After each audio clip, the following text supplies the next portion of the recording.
Hello বন্ধুরা, কেমন আছো তোমরা সবাই? আমি সুপর্ণা। আজকে তোমাদের কাছে নিয়ে চলে এসেছি একদম মুখে জল এনে দেওয়ার মতো একটি ভিডিও নিয়ে। আর সেটা হচ্ছে আমড়া মাখা। আমরা দেখলেই ছোটোবেলায় কত কথা মনে পড়ে যায়। টক টক আমড়া, তার সাথে একটু নুন ঝাল মশলা, ব্যাস। আজকে ভাবলাম শুধু আমড়া মাখা খাবো না, তোমাদের সাথে ছোট্ট কিছু মুহূর্ত শেয়ার করি। তারপর চলে এলাম আমাদের বাড়ির বাগানে।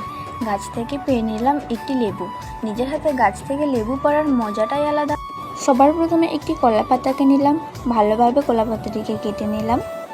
তারপর আমরা একটি হামাল দিস্তার সাহায্যে আমড়াগুলিকে পিষে নেব।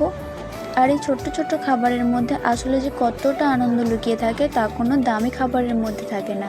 তারপর ভালোভাবে পিষে নেওয়ার পর আমড়াগুলিকে একটি কলা পাতায় সুন্দরভাবে রেখে দেব। এরপর সুন্দর করে আমাদের আমড়া মাখাগুলিকে পিষা হয়ে গেছে। এরপর কলা পাতাটির উপরে আমরা আমড়া মাখাগুলিকে রেখে দেবো। এরপর দেবো আমরা নুন, তেঁতুল, লঙ্কা গুঁড়ো।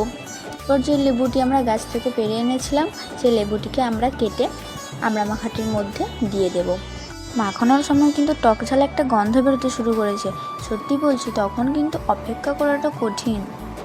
আমড়া মাখার সবথেকে মজার ব্যাপার হলো এটা বানাতে খুব বেশি কিছু লাগে না, কিন্তু খেতে অসম্ভব ভালো লাগে।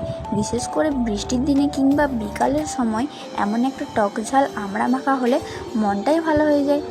তো তোমরা বলো, তোমাদের মধ্যে কার কার আমড়া মাখা খেতে ভালো লাগে, আর তোমরা আমড়া মাখার সময় কী কী মশলা দাও। আজকের মতো এই ব্লগটা এখানেই শেষ করছি। ভিডিওটা ভালো লাগলে লাইক, কমেন্ট, শেয়ার করে পাশে থেকো। টাটা।